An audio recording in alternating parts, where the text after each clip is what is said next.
Hello, everyone. Welcome to Real Talk with Tia and Jill. And we have a very special guest today. Welcome, Chelsea. Hi guys, happy to be Hel- here. Hey, Hello, happy to hello. have you. Happy to have you. And we have a Um, great topic today. don't we ever? Mm-hmm. I know Mm-hmm. that's why I'm so glad Chelsea's here to talk about it. This like whole shift in how we see ourselves and how that helps us with moving in our career and in different roles. And I don't think we talk about this enough. So I'm Oh, excited to have Chelsea walk us through yeah. some things and Yeah. just have conversation. Yeah, I agree. And hello, everyone out there. As you put in the chat, say hello to us. Let us know where you are watching from and if you're watching on replay or not. But we're also curious, like what percent of your day is spent on doing work versus leading people? Mm.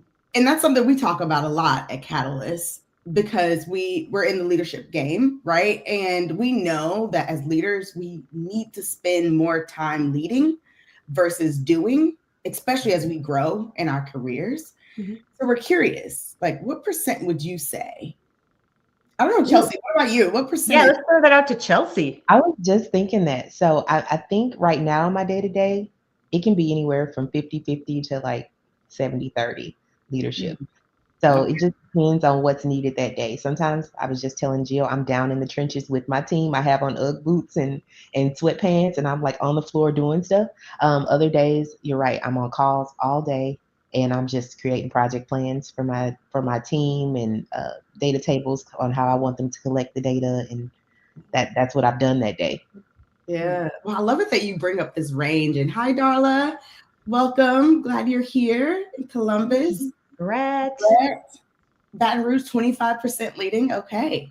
Mhm. Okay. Where you feel like you are. Chelsea, I love it that you bring up this range too, because it's hard because our days are so different. And Yeah. there's times that you might need to be doing right as a leader. But even up to 70%, Mhm. 75% is what you said. Like Yeah.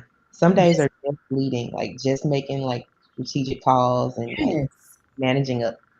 Yeah, So and I love that, especially for where you are, and we'll have you introduce yourself, but like where you are in your career, I love it that I hear that you spend 75% of your job leading because that's where we hope people who are over organizations that are creating strategic plans, that's working on where their leaders are and building leadership skills, like you should be spending a big amount, a chunk of time actually thinking about leading and Yeah. like you said, developing those plans yeah. for the future. Yeah. So the way I think about that is if I spend my time impacting leadership and making these plans for my team, I'm basically developing my team to be able to function without me. And so like I can trust them to be there in their role doing the work. Yeah, I can always come in at a high level and we can have a one-on-one and catch up, but I trust them to do the day-to-day work and they'll report to me when something is wrong. Yeah. Yes.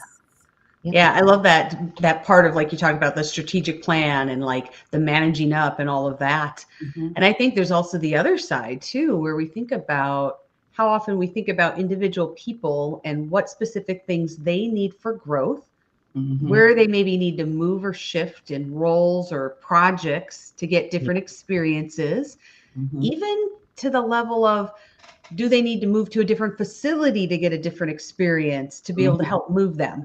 Mhm. Mhm. Yeah. And even I always say poaching from other teams. Like who's on another team that like Yeah. maybe we need on our team to help bring some skills? And do we need to send somebody to another team? Like My team will tell all you of I'm a big what? proponent of that. I'm a huge proponent of having like a quality backup in production because it Mhm. just you can't be everywhere at once. Like if I have one check sometimes, so it's like, hey, she's doing something else. I need my production backup to do the checks on the floor. I never want the floor waiting on my team, Yeah. if they're Exactly. working.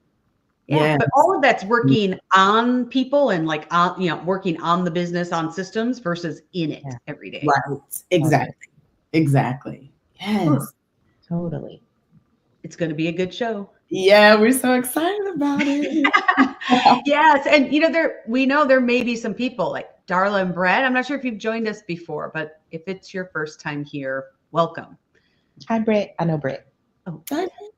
Well, and you may be wondering, what is this show and who is Catalyst? So, Catalyst, Tia and I are here, and we formed Catalyst, and we are on a mission to empower food industry leaders to live more authentically, achieve more, and drive business growth.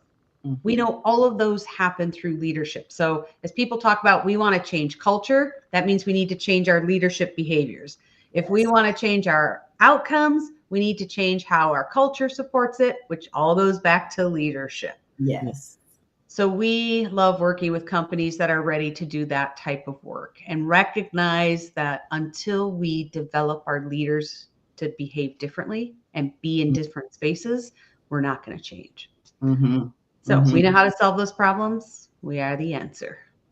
Absolutely. And we love doing that type of work because we've been in industry, right? And we've been there. And when we think about even what we're talking about today on how do we move from thinking about being this individual contributor to how do I really start moving into this leadership role, that takes skill to do. And we're excited to have Chelsea here today to talk about her experiences and her perspectives on it.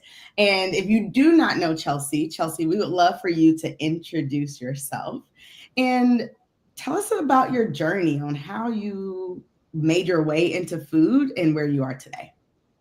All right. Well, hi everyone. My name is Chelsea Tyus. I am a PhD in food science, and I got into food science because I wanted to be a chemist. And then I was hearing that chemist is such a general degree, people couldn't specialize, they couldn't find gigs after college, and so I wanted to specialize. And so I heard about food science and the food industry, and I was promised I would always have a job. And so I dived in head first to food science, and I have my bachelor's, master's, and PhD all in food science. I'm a food chemist by trade. And very early in my career, I started in quality, where we all mostly start. And I found my passion for it, right? I'm a checklist person. I love to be able to check something off my list every day, and quality provides that.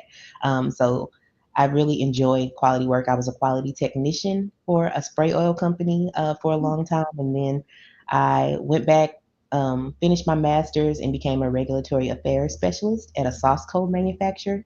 Very interesting work. Really focused on product specification sheets, working very closely with R&D. The importance of just like tracking change management and formulation management. I learned nutritional back panels through Genesis Isha. I know there's other softwares now, but that's the old standard that we Mhm. mostly. And then what else did I do? Um, so that was that company. Did some school in between, went and got my PhD, and then started as a quality manager at Louisiana Fish Fry. Really loved that job. It was a small private held company, and learned a bunch. They were BRC certified, and so really got my hands on, just auditing, dealing with all the things that happen within a small company. Really close to shipping and the operations team, even maintenance, and we worked really well as a team. So then I got an opportunity to become a quality manager also at Beyond Meat. And at this time, I started realizing that networking was super important, right? So I started going to more shows and really being intentional about who I networked with on LinkedIn and Facebook, and um, all my past contacts from LSU and Alabama A&M and Mizzou. So I made sure that I kept my network strong during these times. And then when I left Beyond Meat, I had really started developing my team and really enjoying the development piece of quality management. And so I went on to Pepsi as a food safety manager and stayed there a while. Quite a challenge, but I enjoyed it. I met some really great people there, and learned that every company you work at, the title will be different, right? I said I've been a quality manager like 3 times, and when I tell you, it looks different at every facility I've ever worked at. The expectations are different, what you're responsible for, who you're responsible for. Um, so yeah, just really trying to be flexible in my role. So now I am finally. So you heard manager a lot, right? I was a manager 3 times, and so now I finally made quality director at Bailey International Foods. We are a Asian cuisine specialty company. We mostly do food service, and yeah, it's been quite a journey. I'm over 4 facilities. I have a great team, and that's where I am today. That's Wow. awesome. What a career. Like just Yes. the different products you've touched, the different parts of industry you've Mhm. touched.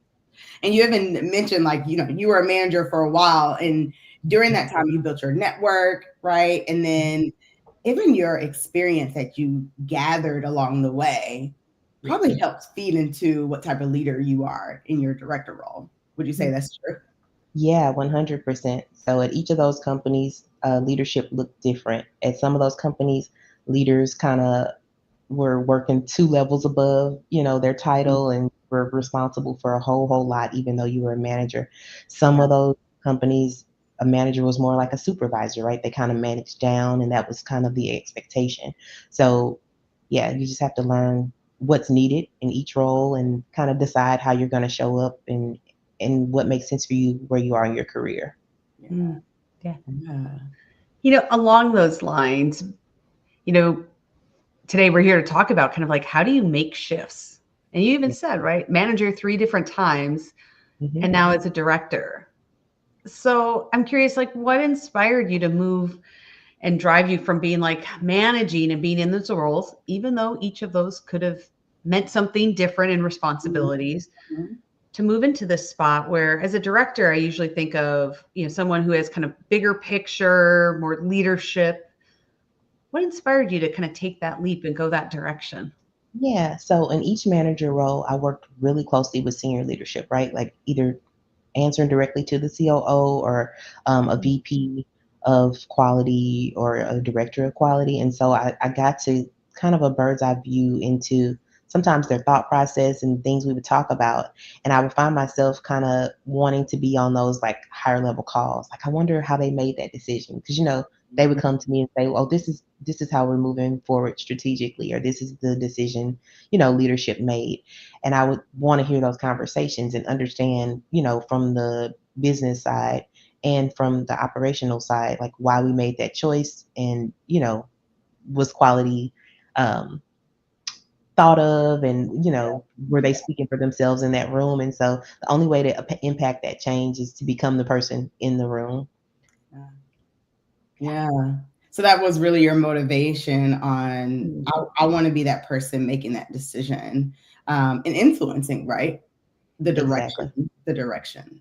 Yeah. Yeah, and I've had some great mentors along the way that saw that in me too, and they encouraged me to, they would say things like, "You're going to be here very soon," and I'm like, "No, I'm not. I'm just a manager," and they're like, "No, you'll be here very soon. You're ready." And so I start hearing it enough, and I start believing it too. Yeah. Oh, I Ah, love that. Let's yes. talk about that for a little bit because you Yeah, talked about powerful. networking, right? Mhm. And you brought up that you have these mentors that really spoke life, right? Spoke this Yeah, into you until you started believing it yourself. What yeah. advice or maybe insights can you give to the importance of networking and having mentors and Jill and myself were coaches, so even the role of having a coach sort of Yeah. played in your career and how you think about leaders and how you lead. Yeah. So I think having a mentor is super important, and we all have them, right? Like whether you consider somebody a mentor or not, you always have somebody that you go to for like leadership advice or either even technical advice. With different types of mentors, some people are great at like conflict resolution, so you always have like mentors in your life that you can go to for different things. As far as coaching, I felt like it was like a little itching. For me, when did it start happening? I'm trying to think. Probably my second or third manager job. I was like, could I do more? Should I be applying to these director roles? Like I would see the position and I'm like, I'd read the whole, the requirements and I'm like, oh, I got 8 out of 10. But as women typically want to be complete. Like we want the whole every we want to be able to check off everything on the job description Mhm. before we're like, I'm gonna apply to that job. And so coaching helped me understand that hey, men don't think that way. Like if they have like 5 of those things on that 10 list, they're like, I'm applying for this job. And so it's just about knowing that you have the stretch and being confident in your abilities. Like I've never Mhm. I've never got a job that I couldn't um, fulfill the task, even if I had to stretch, even if I had to take some courses or, you Right. know, get help. I've never had a role that I completely just failed at. And so it's like you can do those things, you can do the hard things. Yeah. And it really helps you do that in a strategic way, right? Like, what are your goals? Where's your alignment? Do you want to, take project management courses, or like, what do you think you need to do to be ready? I think it's really all about how we see ourselves. Yes. That Yes. that is so powerful. The whole, like, how do we see ourselves? Like right Hmm. before we jumped in here, right? We were just talking about, like, usually we see ourselves in this lens and other people see us through a different lens. Mm-hmm. It doesn't Mm-hmm. mean ours are it's wrong, but how do we shift to a lens not only from where we are today, but where we want to be? Yeah. Yeah. Chelsea, I also love what that you talked about having roles where it's like, yeah, I can do hard things, but then also saying like I might have to stretch or pick up new skills or think about even how your transferable skills in this role really Yeah, works. And I'm really going after their Gopi actually put like, how do I get a job in food industry without experience? It's really more on like exactly what you're talking about. Like, what transferable skills do I have? But then also, what skills am I lacking? And where do I go out and find them? Do I need to take a certification course? Do I need to, get more leadership training? Do I need to, like, what skills do I have and what skills do I need to get that's in order to fulfill a role that I'm interested in? Mm-hmm. Yeah. So for Gopi, I would definitely say how to get a job in the food industry without experience. Look at your resume and look at the jobs you're applying for, Mm-hmm. and just see how those skills can cross. Because inventory, the food industry is any other industry, right? So all of the titles that we have are the same. They just put food in front of it. So operations, you're producing food, right? So Right. Yeah. inventory is still the same. Um, being, project management is still the same. Just Mm-hmm. being able to do administrative work, all these things are the same. It Mm-hmm. doesn't matter what industry you're in. So if you're a good employee in chemical engineering or in any other industry, I can't think of anything random right now, but you would still be a great food industry employee as well. Yeah, yeah, that's important. Hi, Jonathan. Welcome. Hey, Jonathan. Hello. So, Chelsea, kind of along those lines, I mean, because it makes it seem simple. Like, take some of the skills you learned over here and think about how you can apply them here. Yeah. But obviously, T and I, being coaches, we work a lot on mindset. Mm-hmm. And I'm curious, even as you think about that, whether it was your experience or as you're thinking about others, like, what is it, like, maybe in your experience, like, what did you see as kind of like the biggest shift? And was it a mindset shift to help you be like, yes, I can be in that role? Like, yes, I can own that role. Definitely, yeah. So I had to be intentional about how I showed up to meetings, right? So I didn't want to be the person in the room um, emoting everything or like wearing everything across my face. So I had to like basically affect an executive presence, and I worked really hard on that. Having thoughtful things to say at the meeting, not always being right, and not being afraid to ask questions, even because I don't think that that's what executive presence is, right? You can ask questions, you can definitely like be a part of the team, but it's just like keeping the being the person in the meeting, like keeping the meeting on task and being like, okay, guys, we're getting long. Let's get back to topic, and just being not being afraid to take control of meetings, even if it wasn't my meeting, right? If it's getting off track, I'm like, nope, we need to tackle this topic. This is what the meeting's about. So just kind of flexing my executive muscle and being okay with it in my head, right? Mm-hmm. I'm Mm-hmm. the person that can take charge, not waiting for somebody else to do it all the time. Yeah, yes. Jill and I were preparing to do our empowerment workshop with a client, and we were talking exactly about what you're talking about on how do you really own your power, Mhm. and what exists, right? And that mindset shift for you to say like, yeah, I can ask questions, right? I can get people back on track, even if Yeah, it's not my meeting, right? Even if things aren't lined up perfectly, I can still ask those questions. I can still be engaged. I can still, I can still, like you kind of talk about, like having this executive presence, but it's really owning your power and owning owning your right to be there, owning your right to lead, even without title, right? Mm-hmm. Without the title. So I Exactly. think that's great. That's First something part. that I think people struggle with, um, Mm-hmm. owning, because we're doubting ourselves. 100%. Well, and a lot of our systems too have been set up in these like authoritative, Mhm. command and control type environments. And so really, that's if we've been in that for a while, that starts to seep in. Yeah. So, Mhm. And you there's don't even realize more of that challenge, isn't there, to think outside like, gosh, that's not my area. Well, why how. isn't that my area? Why can't I ask questions about this area? You know, Yes. Yes. there are those other factors that are there, but I love this idea of, right, like, how do we still step in and own it? And if we're Mhm. asking questions, we're curious enough, step in. Yes. Yes. That's great. I'm curious too on, like, you talked a little bit about in your role today, and as you have moved from manager to director, you're having these conversations more with senior leaders, and now you're the one that's at the table making those decisions. So Mhm. we're curious, how did you build that trust and influence with your cross-functional teams and counterparts, especially as you've kind of transitioned to this higher leadership role? Yeah, that's a great question. So for me, I lead anybody from a manager to a technician.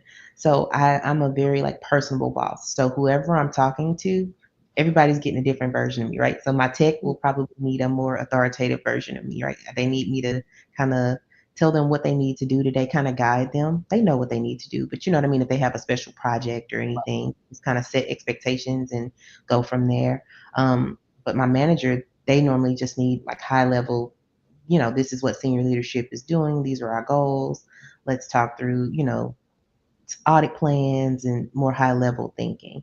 And then when I'm talking, leveraging my peers, right? So other directors, other VPs, it's just about how can we support one another? Like, what is your department doing? Where, this is the initiatives we're working on.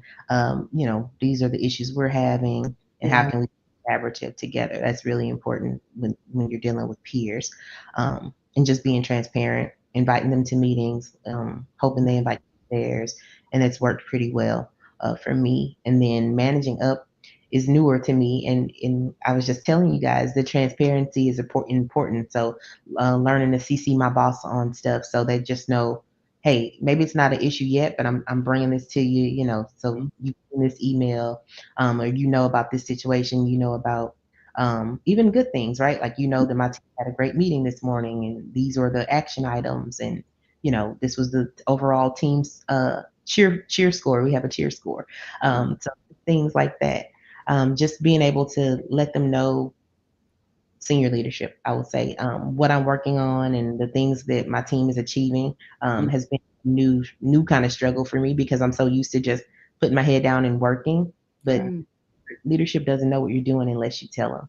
Yeah. Because quality is thankless work, right? If we're doing our job right, nothing happens.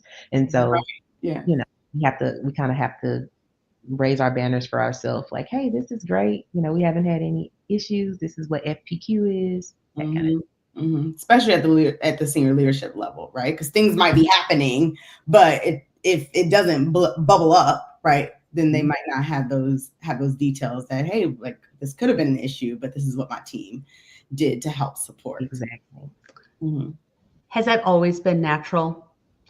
You've mentioned that No. you're working on that. Do you mind Mhm. telling us a little bit more about, like, what's that like? Is it just something that you're like, "Oh, I know how to do it," or once again, you've used the word intentional a few times? Yeah, I have to, yep, I have to be intentional about it. So I have to make sure I'm like, oh, well, this was a good thing. Like one of my supervisors did something really great. Like she achieved a goal like way quicker than we thought she would. And so I was super proud of her. But so I made sure like on our leadership meeting that was one of our headlines. Like I let them know that, hey, it was like a quarter three goal or some other quarter goal, but she's already done it. And this is Wow. how it impact the team. And, you know, in one of my facilities. And so I'm like, it's really making a difference. They already are doing this new paperwork and it's great for the company as a whole. So Uh, that's awesome. I love it too, the way you talked about like stepping into that space, right? And learning how to do that work. But then each person you're kind of talking with, depending on what they need from you, you're leading in a different way. And that's what makes leadership so hard, right? Like we choose to do this role, but it is a hard role to fill because depending on who you're working with and what they need from you, right? Your leadership will look different. What you say, how you say it, right? How you present information, the questions that you may ask might be different depending on who you're talking to and what day it is and how they're doing, right? Even mentally, even factoring those things in. So I'm glad you brought that up because people forget, right? They try to be the same leader in all scenarios, but we really do have to shift. And a lot of people talk about it as in terms of like situational leadership, but I think servant leadership also fits Mhm. here, where you really are looking at how do I show up as a leader to help remove barriers and have my team or my counterparts or whoever it is that I'm interacting with show up and produce the best work that they can. How do I help them do that as a leader? So I love it Yeah. that you talk about that. Yeah, that's always my goal. It's really important to me, for my team to feel like I have their best interest in that. I let the leadership team know like the good things that we do, but I also have their back in the hard times, right? Like when Yes. one of my team members does something wrong, it's like I've done something wrong. Like I definitely have to have accountability, for my department. Yeah. I love that. Well, it, Accountability, ownership. Hmm. yeah, it must be working because we have your team member. Is it Sinetra? Anitra, yeah. Sinitra. Thank you, Sinitra, for joining us. Yeah. Yeah, we are proud of Chelsea too, and we are blessed to have her in our circle. Yes. but I Yes. think but I think Chelsea, that also kind of shows that leadership isn't cookie cutter, No. right? Mhm. It's the same thing. And when we come from our technical backgrounds, we're so, I'm going to say, black and white about, we have data, we have science, we have this. Mhm. And I think sometimes in our field, people feel like to be a leader, I cookie cutter it. I do these things with this person, I do these things with this person. I network because I've been told I need to, and I Mhm. mechanically go through it. But that doesn't work from that way. No. Yeah, Oh, you have to find the things you enjoy, and leverage leadership, but also leverage your networking so they make sense for you. Because I've been networking since undergrad, right? But it didn't start meaning something to me like in an important way until probably like I said, the last few years, probably like 21. I was like, I got really intentional about like posting on LinkedIn and just, not being afraid to put myself out there. I'm like, I've been a quality manager a long time. Other people have to feel the same way. Like they have to be having these same struggles. And I got such a positive like outpour of just, support and people just, putting their comments and that they've experienced the same kind of Yeah. struggles, you know, it's great. Yeah. Yeah. Chelsea, I love your story. I'm curious, like, as you think about others and you talked about just the community you've built because you put yourself out there. mhm. What advice would you give to people who are seeking to earn a director level role or a similar leadership role? Yeah. Take all the next steps you need. And take the big swings. So like if Mm, you're let's say a supervisor and your manager leaves, don't wait. Like don't of course apply, but go and speak to leadership and say, "Hey, I'd like to be, Mhm. considered role and these are the reasons." Like don't be afraid to sell yourself. And even if that's not natural for you, force yourself to do it because I've really learned that like if you won't speak up for yourself, no one else will. It's nobody True. else's job to. And so you have to, and that goes with it what we were saying earlier, you have to see yourself as the thing first that you want to be. And so mm, you bet on yourself and just, asking for what you want, applying for those jobs and continuously applying. It's not always quick, right? Yeah. Um, but kind of going after the things that you really want. And then if you're finding that you're lacking in any way, exactly what you said, Tia, earlier, like what leadership courses do I need? Do I need coaching? Mhm. Um, reaching out to people as a mentor. I've had several people on LinkedIn recently just reach out to me, but not knowing me, but just saying, "Hey, would you mind like mentoring me?" And so, you That's know, awesome. just taking those swings. Yeah. Ask. And I want to like highlight coaching for a minute because we believe and we see every day the power of coaching, because as coaches we integrate coaching principles into the work that we do in all of our programs, our workshops. We also offer coaching on a one-on-one team basis. So we know the power of coaching, but even just through your experience, you to gain that confidence to even step out or to shift your mindset, right? To think about networking differently. But then also, like, what do you want, right? What skills do you have? What do you want? What path you want to lead down? I love your experience through coaching. That's how you were able to really get to those, like, it's almost like EQ, like that confidence level, that presence level. How do you want to show up as a leader? All those things that you have to figure out about yourself. Coaching is just an amazing tool, and in my opinion, the most effective tool to get you there. And that's the reason why we incorporate it into what we do, is because as leaders, you have to understand who you are so that you can lead in different scenarios, right? Like how you lead is different than how I might lead because we have different personalities, right? But we can both be effective if we just lean into who we are authentically, right? And gain those skills that we need. Partner those two together, like that's when you see some amazing leadership happening. See, you hit the nail right on the head. So knowing yourself and taking the time to get to know yourself, like knowing the areas in which you're weak, or like that sometimes you tend to get like sensitive about, just all those things. That's going to help you in meetings. Like, if you get flustered about certain things, it's like, nope, I'm getting upset. Let me calm down. So it's just about knowing yourself and really being able to kind of put your best foot forward. And it's not about being perfect. Like nobody's perfect. But it's about showing up, like you guys said, as your authentic self, and owning your mistakes, being accountable, and just overall a collaborative like partner to your teams that you're working on. Those are the things that make you a good leader, in my opinion. Yes. Chelsea, I'm curious if you could help us out with something, because when people go through coaching and we're like, what'd you think of that? They're often like, it wasn't what I thought it would be. Like it was different and better. And we also ask, like, but you've gotten, like, have you ever, like, would this be what you'd get from a mentor? And they're like, absolutely not. No. So I'm curious, through your experience, like if somebody's like, yeah, well, I already have kind of a coach. I have somebody at work who helps me with this, or somebody in my personal life. Yeah. Can you share, like, how is coaching different, or what was it like?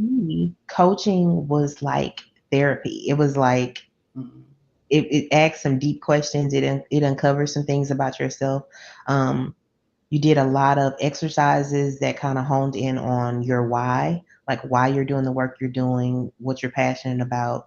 And it teaches you like the kind of leader you are. Like if you're going to be a servant leader, or you're going to be a situational leader. There's other ones, I can't remember all the terms, but it helps you just understand yourself better. And you can just lead way more effectively, to me, with coaching. I was surprised with how much self work it was. Like I knew sense that it's self work, right? But it's like some days it felt like therapy, because it'd be like, well, why do you see yourself this way, or why can't you speak to this person about that? It was very like the coach I had. It was very much like live situations, like what's going on today at work, and how could you have handled that differently, and so it was really like detailed work, and they gave really specific advice, and really good advice, just on how you can be confident, but also have that executive presence and not feel like you're faking it, right? Because we know imposter syndrome is huge. It's a huge buzzword, but everybody has it. And so just how to feel authentic, and like not like you're pretending to be something. You're just showing up in that room as yourself. Yes. And that's when you can really lean in, right, as a leader, because you don't have to sort of pull these things that's not yourself into your brain to try to do, like, oh, I'm supposed to do this, even though it's not really a part of who you are. You're just sort of going through the motions. And eventually someone's going to ask you a question or throw you off that you're not going to know because it's not really you, versus like if it is you, yeah, you know how you feel about a situation, right? You know how you want to show up or how you want something structured because it's you. That's Mhm. right. That And what self you just said aware. to you is so good because how much energy would a person exert just trying to put Yes. on the facade of being something else? There's no reason to do it. Yeah. With No. that energy towards like solving the problem and strategic Mhm. and Ex- company goals and stuff. Exactly. Exactly. Yeah. And I think that's the big part. I mean, just working, like I've worked with the coach for years too, on some of those same things about how do we really trust our own instincts and intuition from our experience, from our training, whatever those things are, because often we're looking for those answers outside of us. Like, well, how do I get that? Or how would I handle that? Yeah. Hmm. We already often have an answer that feels good to us, Yeah. that aligns with our values, our Hmm. beliefs, Yeah. but yet we doubt it or we wonder. Yeah. So I think that's so powerful when we have, obviously, I think it's powerful. I'm hugely biased, but having that moment to really pause and just think about like, okay, I don't have to think about like, well, what would Tia do in this situation or what would Chelsea do? Like, just pause for a moment and look inward, Yeah. and Yeah. you have the answers. Yeah. 100%. Just trusting, like I said earlier, trusting that you know the answer, trusting in all your experience and your education and the things that you've already done. A lot of times you're right. You know the answer. Sometimes you just don't want to be Mhm. the person in the meeting, like, guys, I think we should do this. You don't want to be the first person to say it, but often when you are, two or three people will say, yeah, I was thinking the same thing, right? Right. Yeah. Yeah. Yeah. And Yep. sometimes it's just the fear of being wrong, Hmm. right? Like, I don't think we should go down that path. And you think everyone else in the room is going to be like, no, we should. No, we should. Right. And Yeah. that might happen. Hmm. That's also okay. Right. Because people need to know where you stand or at least what you think, because you never know what's going to add to the conversation and make the end goal better, which is what we all want. Yep. Yeah. And Mm. all that experience and all the training, whatever that is, has all led you to this moment where you get to share that. Yeah. Mhm. So step in. Yes. So I'm curious, if people that are listening to and watching us, they might be interested in moving from manager to director or moving up in their career or doing a different opportunity. What would you tell someone that's hesitant to step outside of Mm. their comfort zone and where they are and actually pursue this new leadership opportunity or new opportunity? Yeah. So get comfortable with being uncomfortable, I Mm. would say. Um, and don't be afraid of the challenge. Just kind of step into it the best you can. And that's with help, right? So if you feel like being polished is your thing or confidence is your thing, then coaching is definitely going to be, what you need. If you feel like it's more um, technology stuff, because I do lead a lot of meetings, right? Like you want to be good sharing your screen and Teams and Zoom and oh my good, Google Meet. There's so many platforms, things, but and just project management, right? Just not being afraid to assign people tasks and follow up with people and say, hey, where are you on this? Like even people that are your equals, right? Like other directors, like, hey, you said you were going to get me this, but just those are all the tasks you need to be a good leader, and just being empathetic, learning how to have small talk and getting to know your team so that they see you as a person and understand you're not just a taskmaster, but Yeah. you have a family too and you have goals and in the personal life. So Mhm. um, those are some of the things, but mostly, yeah, just bet on yourself, bet big on yourself. If that means coaching, if that means a leadership course or getting SQF certified, whatever that thing is in your head that you feel like you're lacking, chase it down relentlessly. That's what I say. Yeah. Ooh, chase it down relentlessly. I Yeah. like that. That is a great quote. Yes. Yes. Well, but that space that you're talking about, that fear, because often, right, we want to step away from that fear. But if we Yeah. can pause long enough to be like, what is that fear? Yeah. Is it, like you said, the fear of, I'm not very good at technology? Hmm. Okay, what can I do to remove that fear? Yeah. If it's, I'm fearful because I've never been in this role. And what if I screw it all up? Like, Mm-hmm. what parts do you think you'll screw up? Now, Right. let's work on those. But if we Yes. let that fear hold us back, we never get to have that conversation to say, how do we actually move forward? Right. Mhm. Right. Exactly. Mhm. So, Chelsea, I'm curious, as you talk about like these different leadership paths and, um, this, I imagine you have a vision of like kind of where else you want to go and even getting to where you are. Have you had a moment where you realized kind of this importance of whatever vision you've had with also executing it? Hmm. So whether it was in leadership or roles, but like there is this part of like, right, we dream big, but then we also have the now I need to do action. Like, Yeah. where is some of that balance and how does that, what have you found in that realm? Hmm. Um, I found I'm not really like a goal setter. I kind of let things kind of come to me. So as I see positions or sometimes you just hear of a position somewhere that's really cool, right? Like the first time I met a VP of like technical services, I was like, that's so cool. They're over quality and R&D and regulatory. And sometimes you just keep those little things in the back of your mind. And those, like, I guess maybe that's a goal, right? Like you hear a title that you like and you're like, I wouldn't mind being that one day. I like all three of those things. And so me myself, I'm that kind of person. So I'll keep something in the back of my mind, not realizing that I'm like stringing my way along Mm. to chasing that thing down. So yeah, ultimately that would probably be my big girl dream one day to be somebody's VP of technical services. And so yeah, that's how I see it.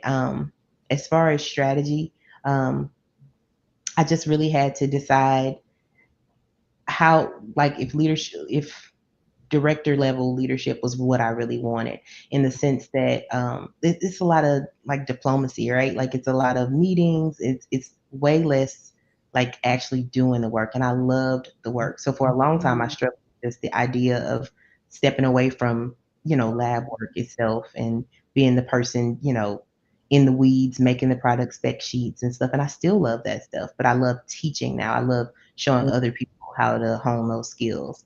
Um, so yeah. That is, I feel like that is really important.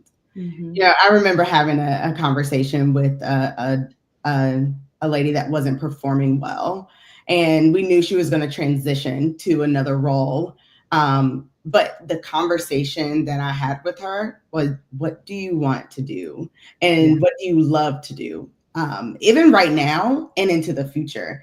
And like for you to, be in that space of like, well, I really love the work that I am doing right now. Okay, continue to do that work. Once That's you right. start to think about, okay, I want to do something over here, realizing that I got to let this work go, right? Like Yeah. that's also a part of that transition where you have to say, okay, I am no longer, right, going to be responsible for doing this work. How do I Hmm. shift my mindset, right? How do I collect skills to be able to teach or guide? I even like the way you talked about, like sometimes you're guiding your techs on Mm-hmm. what they need to do next. Because that's now the role that you play. Even though you have the skills to do that job, you need someone else to develop those skills, right? You need someone else to be super strong in that space. So I love the way you talk about um, just that, even needing to do that transition of like, okay, I'm no longer the executor here. Uh, Hmm. I'm really the teacher or the guide, or the person that gets out the way so my managers can do their job. Yeah. As you're talking That's exactly. about this and being a guide and a teacher, Chelsea, I can't help but think of Infinite Scholars. Yeah. And the work that you do there. And I don't know if if you want to share a little bit about that, but like, it Yeah. seems like there's this thread, like through the things that you're doing about like creating opportunities for others and helping others like step into spaces that they haven't been before and being that teacher and guide. Yeah. Do Yep. you want to So share a little bit about this other area of your life? Yes. thank you for bringing it up, Jill. So leadership is one of Well, I am a educational leader, and I find that it's important for me to develop my team, and that comes from my upbringing. And my dad actually was a teacher for like 30 years in a middle class school district, and he found that his best and brightest students were not going to college. They were like, I don't know how, I never thought it was for me, and so he started on a small scale helping them find ways to go to college, Mm. secure funding, applying fast, but they just didn't know how to do it. So that was like 20 something years ago. And so fast forward to today, his program, Infinite Scholars Program, has been around 20, 22 years now. And we have sent, I don't know how many children to college. It started in St. Louis, and we host scholarship fairs. And so, what a scholarship fair is like any other college fair. The students in the colleges come together and meet one another. And the difference of the scholarship fair is the colleges are actually waiving admissions. And so students can apply at that fair to all those colleges for free that day. But not only that, some of them that are, they meet the school's criteria for SAT, ACT, um, transcript scores, GPA, they can actually get scholarships on the spot. And so I've seen parents like crying and just like, we didn't know how we would send our child to school, and you Oh, changed that's our life today. amazing. So yeah, so it's his passion work, and I took over in 22, and so yeah, we're nationwide. I think we have a fair schedule of like 20 or 25 school cities, and our fair season is like September to January. We have our last or February. We have our last fair coming up on the 23rd in St. Louis, and yeah, that's who we are. That's what we do. I love that. Wow. I mean, the impact, right? The impact on future leaders. I love it. Giving Yeah, them the opportunity, right, for higher education. That's yeah, Yes. amazing. Oh yeah. my We gosh. already, yeah. Go ahead, Jill. Sorry. I was gonna say it all circles around to almost what you talked about. Like you have others have there's nothing wrong with having others believe in you until you believe in you. Yeah. Yes. And so you need those people in your life who are like, I know you have more coming. I know there are bigger things here for you. Oh, That's 100% true. Yes. Chelsea, Yeah. thank you so much for sharing, because I know that there are people on the call that might even be interested, right, to hear more about it, how they can get involved, how they can help support you. So we'll make sure to also link those things to today's Yeah. program. yeah. Excellent. Thank you guys. Whew. I had like little goosebumps from that one. Oh, Yes, yes. oh, So Chelsea, we covered a lot of different things today. yes, we have. We We have. have. Are there like two or three nuggets or things that you would love our audience to take away with today? Yeah, sure. So I would say um, really assess yourself and decide, because I think sometimes we think logically the next step is director, right? So make sure that that's what you really want. Like if you're just enjoying being a manager and you're happy with your work, that's okay for you too. But like assess what's next for you and assess where you want your career to go. Get to know yourself, Mm. whether that be through coaching or self-guided certificates. Like I said, whatever you feel like is holding you back from becoming a director, chase those things down relentlessly, and then just show up for yourself. Speak up for yourself, and don't be afraid to just ask for the things that you want. Yes, I love that. Nice. And if people want to connect with you, I know there's a few people on here that do follow you on Mhm. LinkedIn. What is Yeah, the best way for people to connect? definitely my LinkedIn. I'm very active on LinkedIn, and I do respond to my email and messages. So that is the best way to contact me. Okay. Okay. And you, of course, are connected to our LinkedIn Mhm. um, live event, this Real Talk event. So if you're Yeah. looking for her, you'll see that link. Absolutely. All right. Yeah.